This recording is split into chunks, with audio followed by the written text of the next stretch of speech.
Hello everyone, today we are going to see LLMNR poisoning and NBTNS poisoning, that is Net BIOS name service poisoning. Okay, so let's start with the ROC server. So first we'll see what is a ROC server. A ROC DHCP server is one that is not authorized to provide IP address to devices on your network. ROC DHCP server can be malicious like in a MITM attack or simply inconvenient as in case of a user connecting an unauthorized home router to their work network.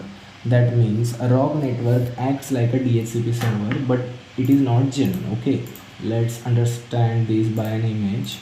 Okay, so let's see this. First there is a DHCP server and there is a ROC DHCP server which is not genuine. Okay, but it is acting like one. Okay, so this is the client PC or it can be a newly PC. Okay, newly connected PC.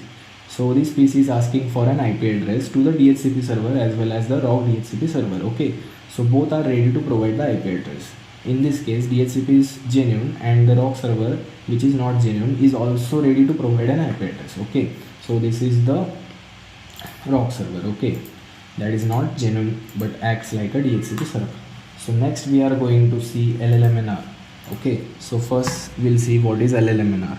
LLMNR is a link local multicast name resolution is a protocol based on the DNS packet format that allows both IPv4 and IPv6 hosts to perform name resolution for host on the same local link. That means same domain link. You can connect your IPv4 as well as your IPv6. Okay, so we'll see this by an image. Okay, so this is the DNS server. First, this is the victim. Okay, so first the victim sends an incorrect shared address, that means a share file. Let's assume that this is the SMB network. Okay, so incorrect share files are shared. Okay, so second, the DNS server responds with not found because the directory or the share names which is the user asking for, it is not present in the actual DNS server. Okay, so third thing, the client performs LLMNR NBT NS broadcast. Okay, and the fourth is responder tells the client its share files and receives the NTLM hash. Okay, in this case the victim is asking for the share files to the ROC server. Okay, as we are connected to the same DHCP or same network. Okay, so the ROC server and the tool responder tells the share files and receives the NTLM hash, which are actually not present in the DNS server. Okay, the share files are not actually presented in the DNS server, but the ROC server is telling that yes, we have this. Okay, and asking for already logged in username, passwords, okay, credentials. And fifth is responder send an error back to the client. Okay, so lastly, the client will not get any shares but will leave the credentials in the hand of the attacker. Okay, in the form of hash, that can be an NTLM hash. Okay, so let's see the practical. Okay, all you need is a Parrot OS. Okay, so let's start with responder